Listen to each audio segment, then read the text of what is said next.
오늘 하나님의 말씀 함께 보도록 하겠습니다. 오늘 우리에게 주시는 하나님의 말씀은 신약 성경 마태복음 18장 18절에서 20절의 말씀입니다. 진실로 너희에게 이르노니 무엇이든지 너희가 땅에서 매면 하늘에서도 매일 것이요 무엇이든지 땅에서 풀면 하늘에서도 풀리리라. 진실로 다시 너희에게 이르노니 너희 중에 두 사람이 땅에서 합심하여 무엇이든지 구하면 하늘에 계신 내 아버지께서 그들을 위하여 이루게 하시리라. 두세 사람이 내 이름으로 모인 곳에는 나도 그들 중에 있느니라. 아멘. 오늘 우리에게 귀한 말씀 전해주실 선교사님을 소개하겠습니다. 우리 신미숙 선교사님이십니다. 폴란드 바르샤바 임마누엘 교회 담임 목사님이시고 전 유럽 한인 침례회 회장을 역임하셨습니다. 특별히 LPMB 침례교 해성계 유럽 지부장으로 계십니다. 오늘도 매지 맙시다라고 하는 말씀 가지고 오늘 말씀 전하실 때 우리가 두 손 들어 할렐루야를 환영하도록 하겠습니다. 할렐루야, 성교사님 환영합니다. 네, 네, 안녕하세요. 네, 안녕하세요. 네, 지금 폴란드는 현지 시간으로 11시 7분입니다. 이렇게 줌으로 뵙게 되어서 너무 반갑고 감사하고 또 부족한 종을 또 우리 김호동 목사님께서 가분하게 강사로 이렇게 초대해 주셨는데 순종했던 이유는 저의 그 연약함, 어쩌면 반면 교사로서 오늘 함께 예배드리는 분들 중에 한 분이라도, 혹시 한 분이라도 제가 지내왔던 여러 시행착오 했던 것들 안에 조금 더 도전이 됐으면 좋겠다라는 마음으로 이제 이 자리에 섰습니다. 먼저 기도로 이렇게 시작하도록 하겠습니다. 하나님 감사합니다. 참으로 부족하고 연약한 또 계집종을 또 이 자리에 세웠습니다. 이곳에 함께 하신 모든 선교사님들 또 모든 또 함께 하신 모든 분들에게 주님 축복하여 주시고 또 하나님 연약한 저의 모든 모습들은 또 주님 감춰 주셔서 비록 저의 모든 허물과 모든 것들을 또 이 시간 나눌 때 하나님 또 주님께서 또 이루고자 하는 뜻이 분명히 있을 줄 믿습니다. 그 마음으로 또 순종하는 마음으로 이 자리에 섰습니다. 주님 성령께서 이 모든 것들을 주관하여 주시고 부족한 종의 또 모든 생각과 입술과 모든 것들을 주관하여 주시기를 소망하며 우리 주 예수 그리스도 이름으로 기도드립니다. 아멘. 음. 잠깐 저를 소개하면은요. 저는 2000년 3월 20일 날 폴란드에 이렇게 들어왔습니다. 딱 올해로 만 25년이 지났고요. 그리고 작년에 남편을 주님 곁으로 이렇게 보내게 되었습니다. 보내는 상황 가운데 하나님께서 어, 이 공고한 날에 생각하라는 이 전도서 말씀을 통해서 이제 작년 4월 19일이었는데요. 혹시 이제 처음 들으신 분도 계실 것이고 혹시라도 이제 저의 그 남편이 가는 상황을 또 혹시라도 간접적으로 들으실 수도 있었을 것 같은데요.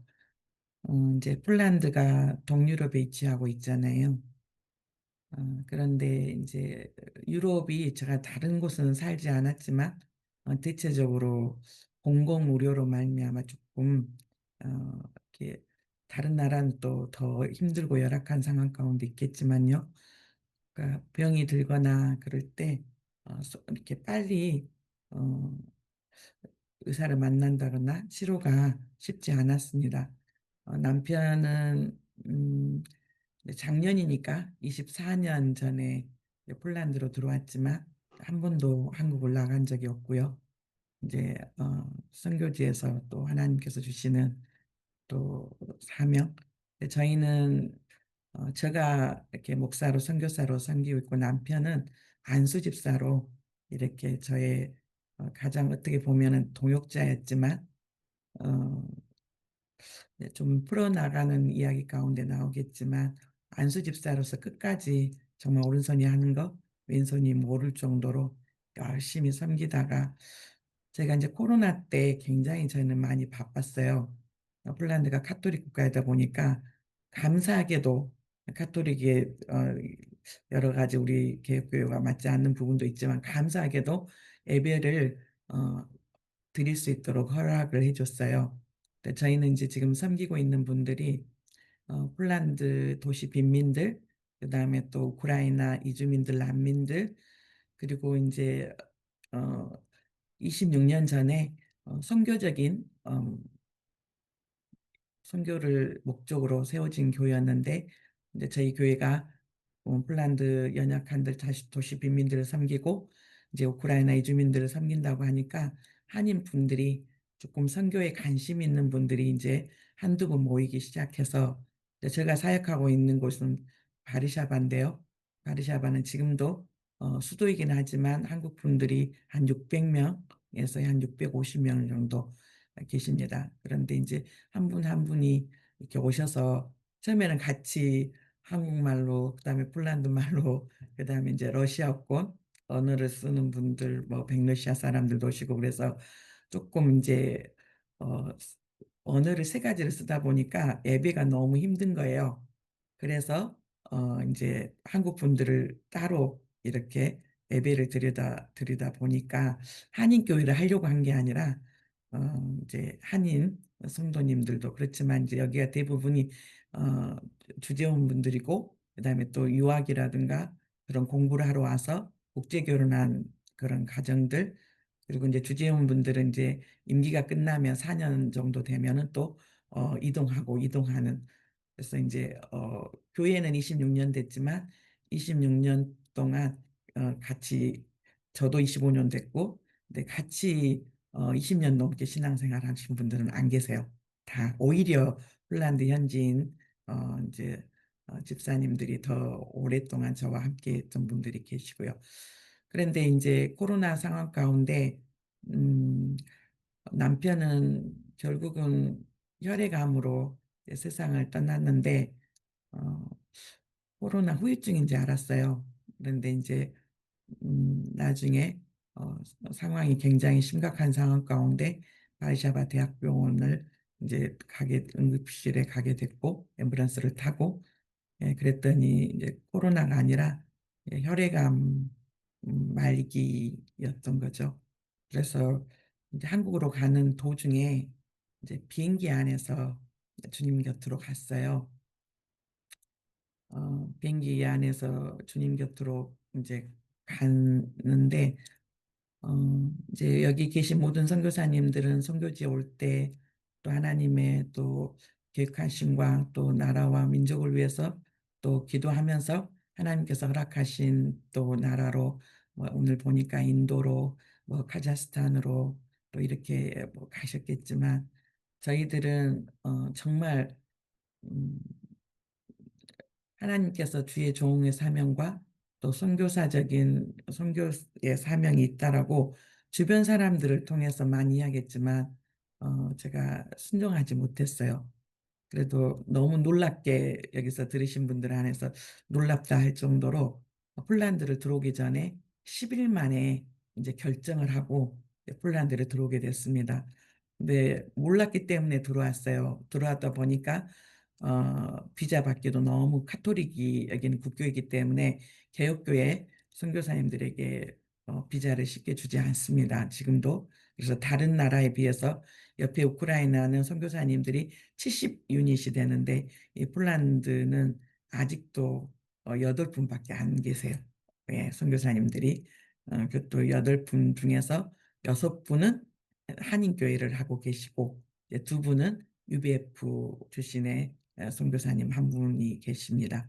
그리고 이제 한 분은 또 우크라이나로 들어가기 위해서 지금 이제 전쟁 중에서 못 들어가시고 계신 그런 상황인데 저희가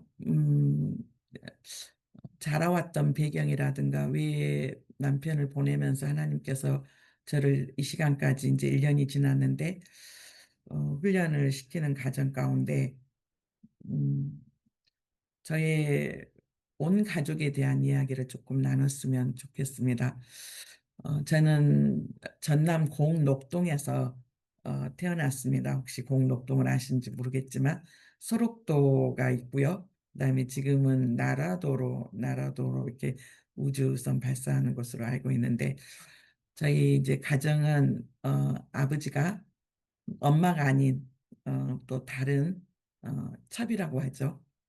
첩을 어 두고 그래서 부산에서 인제 아버지가 배 선장을 하셨는데 엄마는 전라도에서 아버지는 부산에서 부 인제 우리가 말하는 첩이 부산 분이셨어요, 아버지의 첩이. 그래서 부산에서 이렇게 정착을 하시면서 저희 집은 엄마 아버지가 열심히 성실하게 모아 놨던 모든 것들이 큰오빠를 통해서 경제적인 모든 상황들을 하나님이 얼마 되지도 않는 그런 집과 그다음에 땅과 그런 모든 것들을 하나님께서 재산을 다 가지고 가셨어요. 그래서 제가 고3 정도 됐을 때 집안이 완전히 망해서 정말 같이 거할 장소가 없어서 집안이 뿔뿔이 헤어졌던 식구들이 다 뿔뿔이 헤어졌던 상황 가운데 하나님 제가 공부만 할 수 있다면 평생 주님의 일을 하겠다라고 그 대신 결혼을 하지 않겠다라고 소원했던 상황 가운데 공부할 길이 전혀 열리지가 않는 거예요.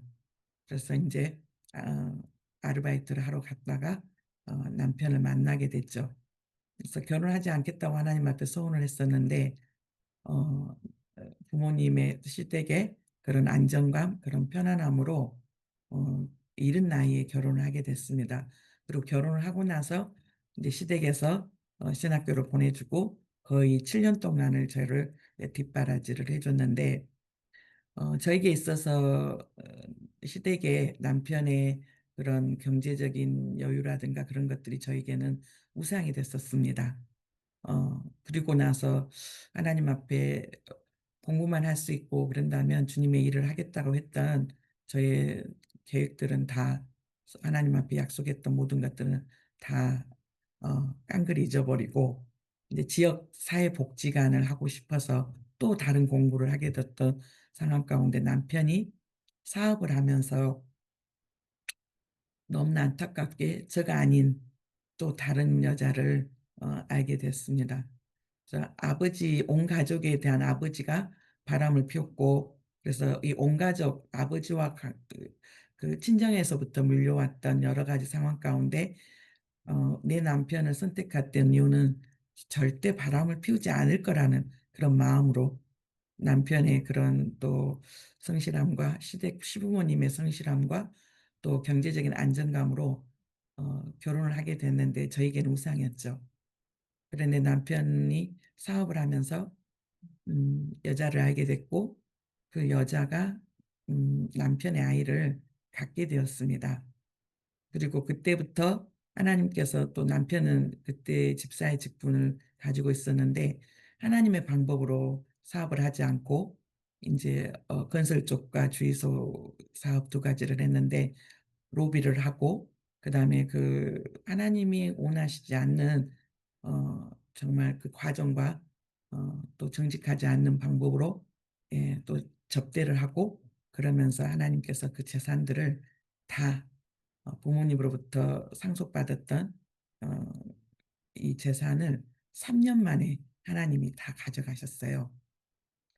그리고 제가 그때서 남편의 사업을 망하면서 하나님 제가 인제 정말로 하나님의 뜻에 온전히 순종하겠습니다라고 처음에 남편과 3년 동안만 제가 폴란드에 가서 그동안 제가 하나님 앞에 약속했던 거 저한테 주셨던 그런 또 사명들 감당할 테니까 3 년만 지내자. 떨어져 지내고 그리고 다시 하나님께서 내가 열심히 가서 신앙생활을 하게 되면 하나님께서 사업을 일으켜 주면 인제 선교 후원금을 보내 달라라는 약속을 하고 이제 제가 2000년 3 월에 들어오게 됐고 시어머님이 이제 그때 아이 둘이가 있었는데 아이 둘이를 데리고 이렇게 들어오게 됐습니다. 근데 교회를 처음 개척했던 목사님이 강주에 있는 강신대 있잖아요. 강신대가 전신이 장로교 신학교였습니다. 장로교 신학교의 출신이었던 목사님이 이제 그때는 개혁교단으로 알고 있어요. 지금은 강신대가 합동으로 이렇게 소속되어 있는데 그 목사님이 선교적인 목적으로 교회를 폴란드에 설립을 했고 그리고 이제 제가 이제 그 목사님 다음으로 폴란드 교회를 이제 맡게 되었죠.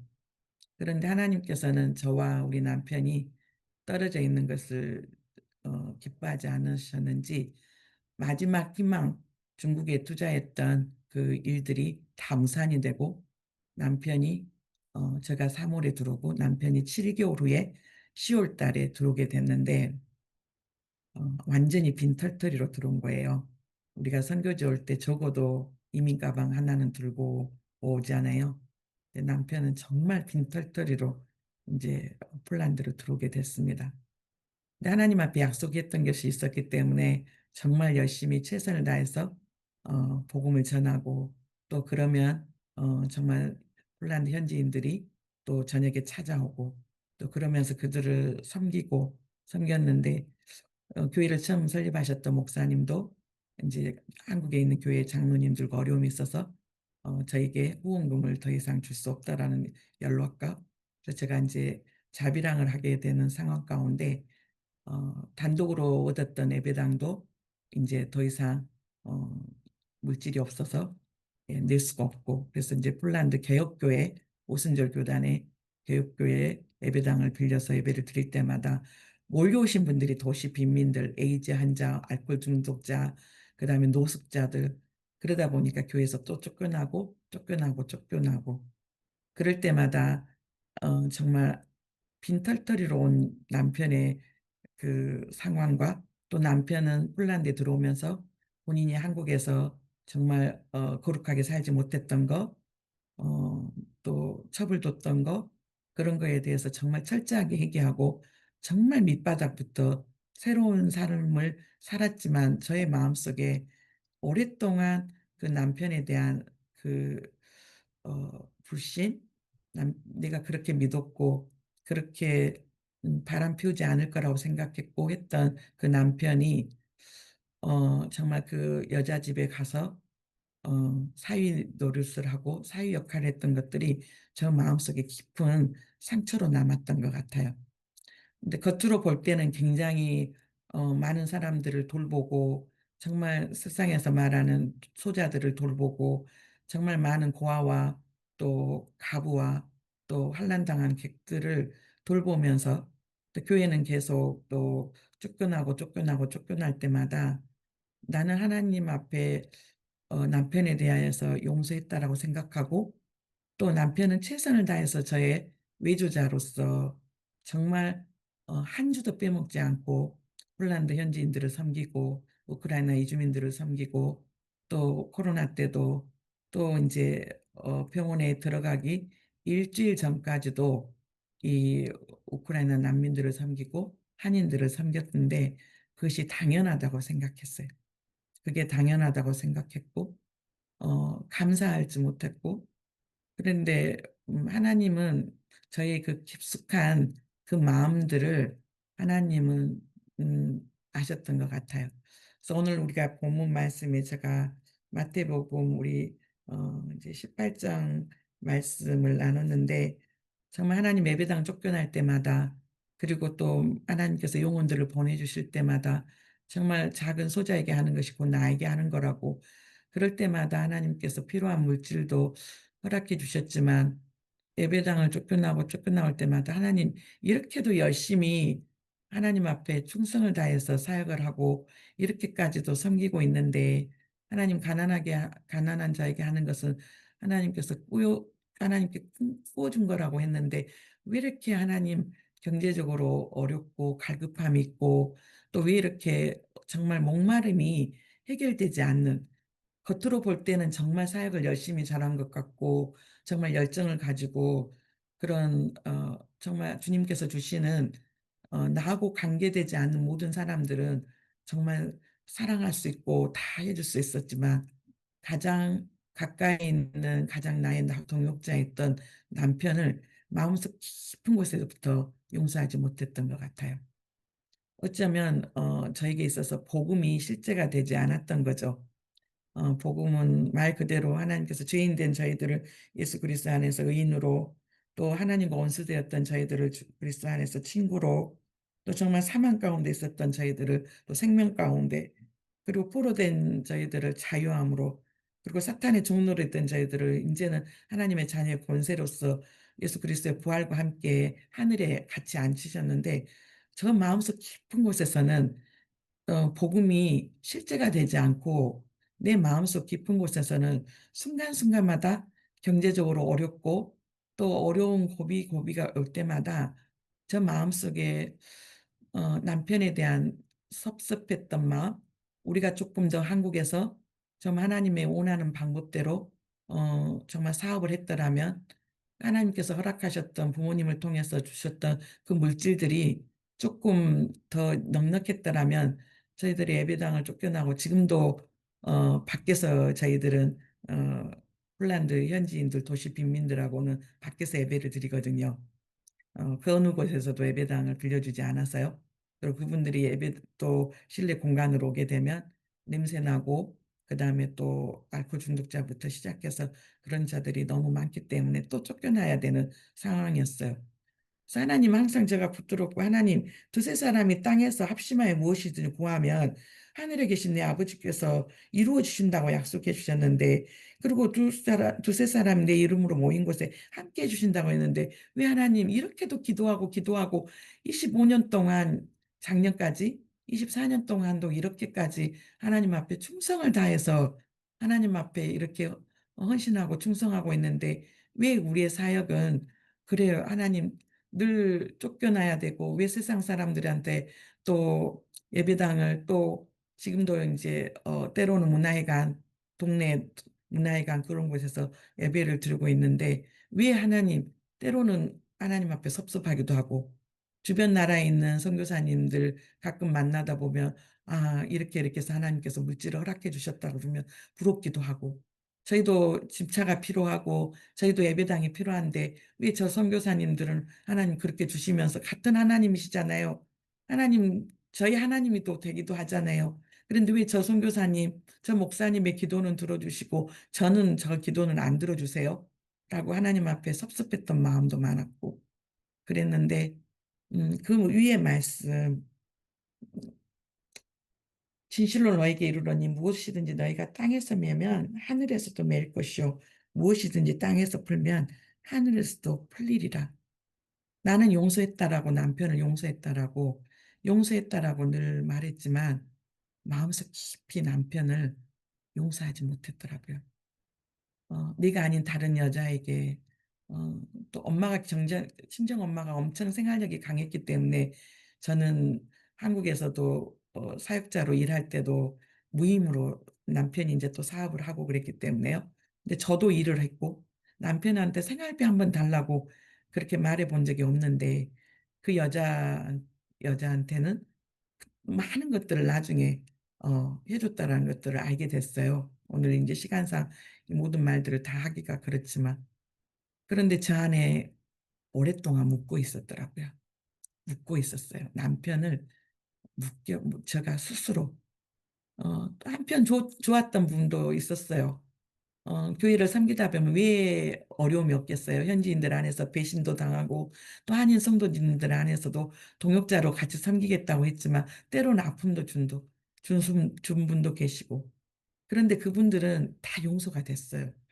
왜냐하면 저에게 있어서 제 인생 안에서 가장 나에게 아픔을 준 사람은 남편이었다라고 생각했기 때문에 그래서 누군가가 어떤 현지인들이 배신하고 돌아갔어도 그건 괜찮아.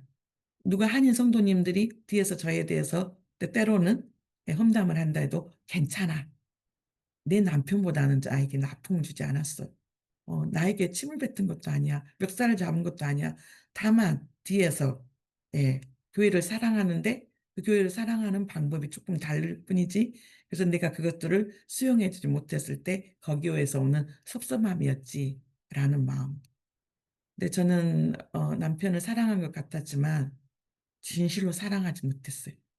하나님이 그렇지만 예수 그리스도 십자가의 사랑을 안다고는 했지만 그것이 가장 가까이에 있는 관계 안에서, 위로는 하나님을 사랑한다고 했지만 내 이웃을 내 몸같이 사랑하라는 내 남편을 진심으로 사랑하지 못했던 거죠. 근데 작년 비행기를 타고 가면서 남편과, 제가 1988 년에 결혼을 했는데 작년이 2024 년이니까 36년 동안의 결혼 생활을 했더라고요. 그리고 폴란드에서 사역하는 24년 만에 남편과 같이 가족 예배를 드리고, 예배는 드렸지만 남편 안에 있는 실패하고 모든 것들을 다 포기하고 돌아올 수밖에 없었던 남편의 마음을 깊은 곳까지 헤아리지 못했던 거죠. 그런데 비행기 안에서 어쩌면 처음이자 마지막으로 남편과 둘만의 시간을 가지면서 하나님께서 깊이 남편의 그 깊숙한 그 아픔, 애로움, 슬픔, 그리고 가장으로서 힘이 되어 주진, 경제적인 힘이 되어 주지 못했던 그 남편의 것들을 성령 하나님께서 알게 해 주셨어요.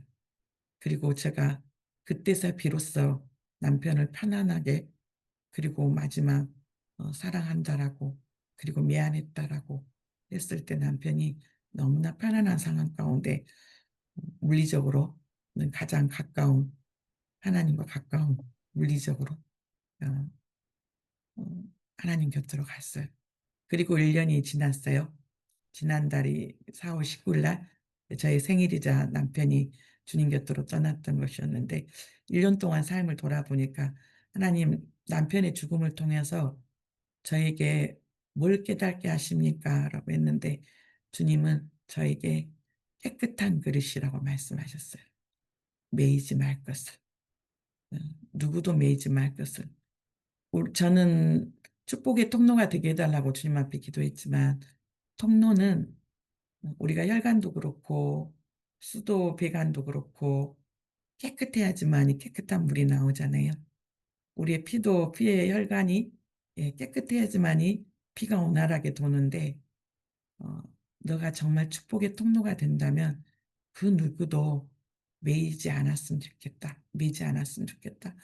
어떤 사람이 어떤 모습으로 온다 할지라도 네가 너를 조건 없이 무조건적으로 사랑했던 것처럼 네가 그렇게 사랑했으면 좋겠다. 음. 그래서 자녀들에게, 이제 저희는 자녀가 셋 입니다. 93 년생, 94 년생, 막내가 폴란드에서 어떻게 어렵게 2003 년생 딸을 낳게 됐는데, 이 아이들과 아직까지도 저희는 같이 사역을 하고 있는데요. 공부는 인제 각자 또 전공은 따로 있고요. 근데 주님께서 음 예배당을 구하는 것보다 더 중요한 건 너가 내가 합당한 그릇으로 사용하기에 준비되어 있는 깨끗한 그릇이 되었으면 좋겠다.